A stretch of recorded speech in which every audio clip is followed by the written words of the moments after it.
निर्भीड निष्पक्ष उटंकनाचा बुलंद आवाज, राजसत्ता न्यूज। साकूर गावात मोबाईल शोरूमचे भव्य दालन। पैसे नाहीत, चिंता कशाला, अगदी अल्प दरात घेऊन जा आपला आवडता आयफोन। यासाठी एकदा अवश्य भेट द्या जय माता दी मोबाईल शॉपी। या ठिकाणी मोबाईल रिपेअरिंग तसेच सर्व सॉफ्टवेअर व हार्ड डिस्कचे काम अगदी अल्प दरात करून मिळेल। ठिकाण साकूर बस स्टँड समोर साकूर। संपर्क 98 90 31 50 50।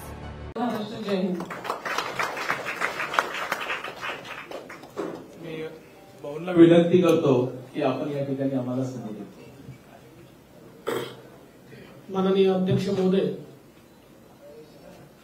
आणि उपस्थित सर्व पत्रकार भगिनी आणि बंधूंनो, आज ही अत्यंत आनंदाची गोष्ट आहे की डॉक्टर अर्चनाताई पाटील आणि राजेश्वरजी लिठुरे हे भारतीय जनता पक्षामध्ये प्रवेश करतात। अर्चनाताईंचा गेल्या 30 वर्षाचा सामाजिक क्षेत्राचा अनुभव आहे। त्या थेट राजकारणात जरी काम करत नव्हत्या तरी देखील माननीय शिवराज पाटील चाकूरकर साहेब यांच्या समवेत राजकारणाशी अतिशय निकटचा संबंध त्यांचा होता आणि जाणीवपूर्वक सामाजिक कार्यात त्यांनी स्वतःला ठेवलं होतं। संभाजी भैयांनी सांगितलं ते खरं आहे की गेले 5-7 वर्ष आम्ही ताईंच्या पाठीमागे लागलो होतो की त्यांनी राजकीय क्षेत्रात यावं, पण त्यांचा सामाजिक क्षेत्रात कल अधिक होता। मात्र मला अतिशय आनंद आहे की त्यांनी फायनली निर्णय केला, कारण मी त्यांना एक गोष्ट सांगितली की भलेही शिवराज पाटील चाकूरकर साहेब हे काँग्रेसमध्ये काम करत होते, आम्ही भाजपमध्ये काम करतो, पण चाकूरकर साहेबांनी जी काही लिगसी तयार केली आहे ती अत्यंत मोठी आहे। एक अतिशय प्रामाणिक, सज्जन आणि मूल्याधिष्ठित राजकारण करणारा राजकारणी अशा प्रकारची त्याची प्रतिमा आहे। आणि ही जी लिगसी आहे ही पुढे नेण्याचं काम तुम्ही करू शकता। आणि त्यांनीही मला सांगितलं की मी राजकारणात कधी काम करणार नव्हते, पण ज्या प्रकारे मोदी साहेब गेल्या 10 वर्षामध्ये भारताला एक दिशा देत आहेत, गती देत आहेत, प्रगती देत आहेत, आणि मी सामाजिक काम करताना ज्या शेवटच्या माणसाकरता काम करत होते त्याच्या जीवनात जे परिवर्तन मोदी साहेबांनी केलंय त्यातनं मला देखील अशी प्रेरणा मिळाली की आता सामाजिक कार्यातनं राजकीय कार्याच्या मुख्य धारेमध्ये आपण समाविष्ट झालं पाहिजे। आणि चाकूरकर साहेबांनी ज्या प्रकारचे मूल्याधिष्ठित राजकारण केलं तशा प्रकारचं राजकारण आज जर करायचं असेल तर ते मला असं वाटतं की भारतीय जनता पक्षामध्ये करता येईल। आणि म्हणूनच मी भारतीय जनता पक्षात तुमचा सगळ्यांचा मला आग्रह होता, आता मी निर्णय केलाय आणि मला या गोष्टीचा आनंद आहे की आज त्यांच्या प्रवेशामुळे एक अतिशय मजबूत असं नेतृत्व लातूर जिल्ह्यात आणि मराठवाड्यात आम्हाला या ठिकाणी मिळालेलं आहे। मागच्या काळात बसवराज पाटील साहेबांनी प्रवेश केल्यामुळे एक चांगलं नेतृत्व आम्हाला मिळालं। आता ताईंच्या प्रवेशाने मला असं वाटतं की निश्चितपणे म्हणजे निवडणुकीत तर त्याचा फायदा होणार याबद्दल कोणाच्या मनात शंका नाही। आमचे सुधाकरराव शिंगारे यांची जागा ही अधिक ताकदीनं निवडून येईल, धाराशिवमध्ये देखील आम्हाला त्याचा फायदा होईल याबद्दल आमच्या मनात शंका नाही। पण त्यासोबत एक लॉंग टर्मचं नेतृत्व आज आपण पाहतोय की ज्या प्रकारे मोदीजींनी सर्व क्षेत्रामध्ये महिलांचं नेतृत्व उभं राहिलं पाहिजे याकरता प्रयत्न सुरू केले आहेत. अशा काळात एवढं चांगलं नेतृत्व हे भारतीय जनता पक्षात आलं म्हणून मी अतिशय मनापासून त्यांचं स्वागत या ठिकाणी करतो. आणि त्याचसोबत आमचे राजेश्वरजी निठुरे 8 वेळा नगरसेवक, 7 वेळा नगराध्यक्ष, एक प्रकारे मी असं म्हणेन की मोठी राजकीय कारकीर्द त्यांना लाभली आणि लोकांचं सातत्याने प्रेम हे त्यांच्यावर राहिलेलं आहे. जमिनीशी जुडलेला, सर्वसामान्यांमध्ये काम करणारा आणि प्रत्येकाला आपल्या घरचा माणूस असा वाटणारा अशा प्रकारचे नेतृत्व आज भारतीय जनता पक्षामध्ये या ठिकाणी सम्मिलित होत आहे. खूप प्रदीर्घ अनुभव त्यांना आहे. त्यांनी अनेक महामंडळांवर काम केलं आहे, कमिट्यांवर काम केलं आहे. त्यामुळे परिपक्व अशा प्रकारचं नेतृत्व हे आज या ठिकाणी येत आहे. उदगीर असेल, लातूर जिल्हा असेल, यामध्ये निश्चितपणे त्यांच्या प्रवेशाने भारतीय जनता पक्षाला एक मोठा फायदा होईल. खूप वर्ष त्यांनी काँग्रेस पक्षामध्ये काम केलं. काँग्रेसचे जे अनेक शीर्षस्थ नेते होते त्यांच्या अतिशय जवळचे म्हणून त्यांनी काम केलं. पण आता ते देखील भारतीय जनता पक्षात काम करतायत आणि आम्हाला विश्वास आहे की त्यांच्या येण्यामुळे देखील एक मोठा फायदा आम्हाला या ठिकाणी मिळेल.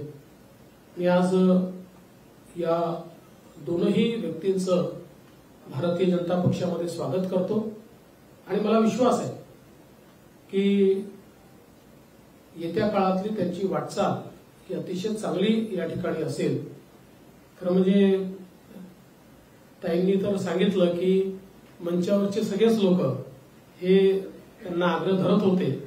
म्हणजे या ठिकाणी कराड साहेब असतील, राणा जगजित सिंग असतील, अभिमन्यू पवार असतील, सगळ्यांचा आग्रह होता. तर आता तुम्ही त्यांचा आग्रह सगळ्यांचा मान्य करून आल्यात. आता तुम्ही पुढच्या काळामध्ये एक मजबूत नेतृत्व उभं करा. ज्या प्रकारे तुम्ही सामाजिक काम उभं केलं, आता तेवढ्याच ताकदीनं राजकीय काम तुम्ही उभं करावं अशा प्रकारची मी शुभेच्छा तुम्हाला या निमित्ताने देतो. आणि पुन्हा एकदा आपलं सर्वांचं स्वागत करून मी माझं स्वागतपर मनोगत या ठिकाणी व्यक्त करतो. धन्यवाद.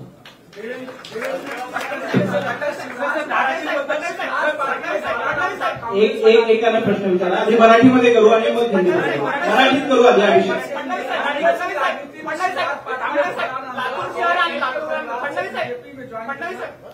देखिए, बहुत हमारे लिए खुशी की बात है कि शिवराज पाटिल चाकुरकर जी जो कांग्रेस के बहुत कद्दावर नेता रहे हैं और भारत की लोकसभा के अध्यक्ष भी रहे हैं, भारत के गृह मंत्री भी रहे हैं, महाराष्ट्र की और देश की राजनीति का एक जाना माना नाम है. और आज उनके परिवार से डॉक्टर अर्चनाताई पाटिल ये हमारे भारतीय जनता पार्टी में प्रवेश कर रही है. ये हमारे लिए बहुत महत्वपूर्ण और बहुत हर्ष की बात है. हम सभी जानते हैं कि शिवराज पाटिल चाकुरकर जी ने एक अपनी लीगेसी तैयार की है. एक मूल्यों की राजनीति करने वाला, एक स्ट्रेट फॉरवर्ड राजनीति करने वाला, एक स्वच्छ छवि से राजनीति करने वाला, इस प्रकार का, भले हमारे विरोध में रहे वो कांग्रेस में, लेकिन उनकी छवि एक अलग प्रकार की छवि है. और उसी धरोहर को, उसी विरासत को लेकर आज अर्चना जी हमारी पार्टी में आई है और मोदी जी पर विश्वास रखते हुए उन्होंने ये कहा है कि 10 वर्षों में मोदी जी ने जिस प्रकार से देश को गति और प्रगति दी है, तो उससे मुझे प्रेरणा मिली है कि मैं भी देश की मुख्य धारा में काम करूं और भारतीय जनता पार्टी में काम करूं. मुझे लगता है कि उनका आना ये हमारे लिए, पार्टी के लिए एक बहुत ही मजबूती प्रदान करने वाला है. वैसे ही राजेश्वर जी निठुरे जो 8 बार पार्षद और 7 बार निगम अध्यक्ष रहे, ऐसे मिठुरे जी का भी प्रवेश ये भारतीय जनता पार्टी के लिए एक बहुत महत्वपूर्ण है। मैं दोनों का बहुत बहुत स्वागत करता हूँ। लातूरकर आणि लातूरकरांना या मतदारसंघावर भाजपला मोदी लाटेत सुद्धा झेंडा फडकवण्यात अपयश आलेलं आहे। भाजपचं तिथं बळ असताना सुद्धा ताकद दिली जात नाही असा पदाधिकाऱ्यांकडून आरोप होतोय। आता अर्चना पाटील लातूर शहरातून 2024 म्हणजे पुढील काळात संभाव्य उमेदवार असू शकतात का? लोकसभा संपून असं आहे की कोण संभावित उमेदवार असेल कोण नसेल याचा निर्णय भारतीय जनता पक्षाचं पार्लमेंटरी बोर्ड आणि इलेक्शन कमिटी घेते। जोपर्यंत ते निर्णय घेत नाही तोपर्यंत मीही उमेदवार नाही, तोपर्यंत बावनकुळे साहेबही उमेदवार नाही। त्याच्यामुळे त्यांना निर्णय घ्यायची मुभा द्या। पण मी एवढंच सांगतो, आमची तर इच्छा होती की 19ला त्यांनी लढावं। आम्ही त्यांना प्रस्तावही दिला होता, ते आज आमच्यासोबत आलेले आहे। एक मजबूत नेतृत्व आलंय। जेव्हा पक्षाकडे मजबूत नेतृत्व येतं त्यावेळेस त्या नेतृत्वाचा योग्य उपयोग काय आहे या पक्षाला माहिती असतं। धाराशिवचे अनेक आजीबाजी आमदार व्यासपीठावर आहेत। धाराशिवबद्दल अजून निर्णय झालेला नाहीये, बैठका पार पडत आहेत। यापैकीच कुणी संधी देणार आहात, काही बदल होते? नेमकं जिथं जागा अडकल्या त्यापैकी धाराशिव एक आहे। धाराशिवचं नेमकं काय करायचं त्याचा निर्णय तेच करतायत। ते सगळे बसले आहेत आणि त्यांना आम्ही सांगितलेलं आहे सगळ्यांनी मिळून, म्हणजे अजितदादा, मी आणि मुख्यमंत्री मोदयांनी, की तुम्ही सगळे मिळून निर्णय करून या। मग तुम्ही जो निर्णय कराल त्याच्यावर आम्ही शिक्कामोर्तब करू। सगळ्यापासून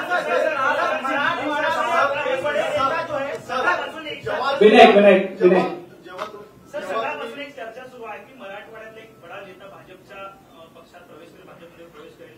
संभाव्य कोण उमेदवार, संभाव्य नेता कोण असेल? नेता तुम्हाला भेटला देखील कोण आहे ते म्हणजे सांगा ना। मलाही प्रश्न पडलाय की हा नेमका नेता कोण आहे, की जो मीडियातच माहिती आहे मला माहिती नाही असा हा नेमका नेता कोण आहे? भाजप प्रदेश कार्यालयामध्ये येत असता तेव्हा काहीतरी मोठा भूकंप होतो हे पाहिलंय। मागच्या वेळेला तुम्ही आला तेव्हा अशोक चव्हाणांचा पक्षप्रवेश झाला, आज देखील तुम्ही येणार होता। अशी चर्चा होती की मराठवाड्यामधला एक प्रमुख नेता तुमच्या संपर्कामध्ये आहे, तुमच्याशी संपर्क देखील झालेला आहे। पक्षप्रवेश काही कारणास्तव रखडला, तो मुहूर्त तुम्ही नेमका कधी काढणार? असं आहे की पहिल्यांदा तर मराठवाड्यातल्या मोठ्या नेत्यांनी प्रवेश केला आहे। याच्या व्यतिरिक्त आज दुसरा कुठलाही मोठा नेता प्रवेश करेल अशा प्रकारची परिस्थिती नाही। आणि टू बी फेअर तुम्ही माध्यम अंबादास दानवेंची चर्चा करताय। असं आहे,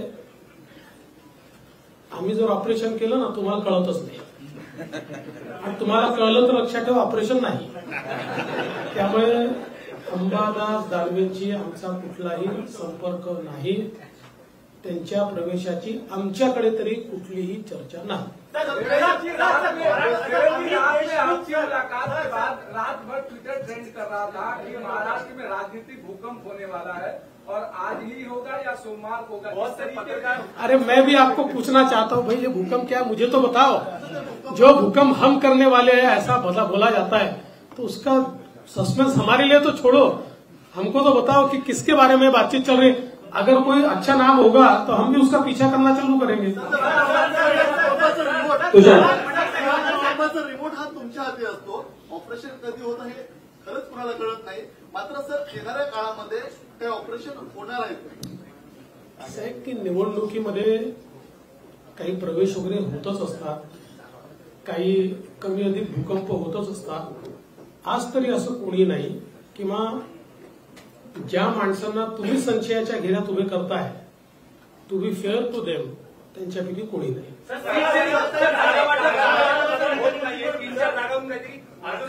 रत्नागिरी, सिंधुदुर्ग असेल, संभाजीनगर असेल, धाराशिव म्हणताय, नेमकं थांबलंय कुठं? कधीपर्यंत होईल काय अंदाज? नाही, खरं आहे तुम्ही म्हणता अशा 4-5 जागांवर आमचं अडलेलं आहे। काय असतं की एक जागा अडली की 3 जागा अडतात, कारण मग ही यांची असेल तर ती त्यांची असते, तर त्या हिशोबाने। पण मला असं वाटतं की मी आता आमच्या सीट्स देखील घोषित झाल्या, कदाचित काही सीट्स राष्ट्रवादी देखील आज उद्या घोषित करेल, त्यामुळे फार अडलाय अशी परिस्थिती नाही आहे। थोडंसं अडलाय, 1-2 दिवसात सॉल्व्ह होईल। पार्टी ज्वाइन कर सकते हैं क्या? चर्चा की संभावना आप बताइए, कितना सच है, वो आपके संपर्क में है? कौन? अमित देशमुख। कहीं से भी मेरे संपर्क में अमित देशमुख नहीं है। उनके भारतीय जनता पार्टी के प्रवेश की कोई चर्चा नहीं है। मुझे ऐसा लगता है कि देखिए, कोई हमारा विरोधी भी है तब भी उसको बिना कारण के संशय के घेरे में लाना ये ठीक राजनीति नहीं है। सूरज पिछले 4 महीने से लगातार कांग्रेस एनसीपी की बैठक चल रही थी, लेकिन अब फ्रेंडली फाइट की बात आ गई है। इसको कैसे देखते हैं? 4 महीने फिर बैठक देखिए, चाहे वो महाविकास आघाड़ी हो चाहे इंडिया अलायंस हो, ये फ्रेंडली फाइट ही है।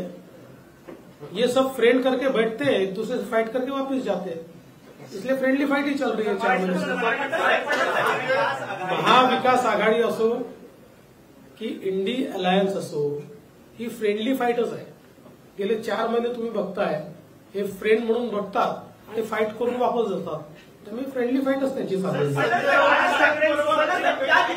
पक्षप्रवेश होतोय लातूरमध्ये, पाठीमागच्या काही काळामध्ये पदाधिकाऱ्यांमध्ये वाद झाला होता, कुठेतरी पक्ष नेतृत्वाचा नियंत्रण कमी पडतंय, कारण की आज सुद्धा रमेश कराड या ठिकाणी उपस्थित नाहीत। जिल्ह्याचा एक मोठा पक्षप्रवेश होत असताना एक आमदार उपस्थित नाहीत। रमेश कराडांचा तर सर्वात जास्त आग्रह होता की ताईंना पक्षात घ्या। आता सगळे रोज पोहोचूच शकतील असं नाहीये, कोणाला काही काम असतात, काही अडचणी असतात, त्याच्यामुळे कोणाच्याही मनात काही शंका नाही, इथे कुठलाही संघर्ष नाही। भारतीय जनता पक्षामध्ये एखाद्या विषयावर वेगवेगळी मतं व्यक्त करता येतात, पण सगळे एकत्रितपणे काम करतायत आणि मला विश्वास आहे की लोकसभेच्या निवडणुकीत जी लोकल टीम आमची आहे आणि आता ताई पण आल्या, विठुरीजी पण आल्या, एक रेकॉर्ड विजय आम्ही मिळवणार। मनसे संदर्भात काय भूमिका या लोकसभा निवडणुकीत घेतली जाणार आहे का?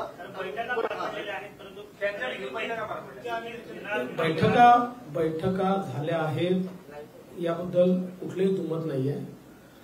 शेवटी आपण लोकसभा निवडणुकीला जातो त्यावेळेस सगळ्या प्रकारच्या शक्यता अशक्यता, काय करू शकतो काय नाही करू शकत याच्या चर्चा होतात। मी आज एवढंच सांगेन की अद्याप कुठलाही निर्णय आमचा त्या संदर्भातला नाही।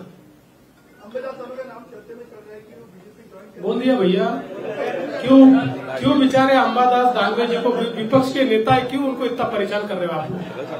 चलो।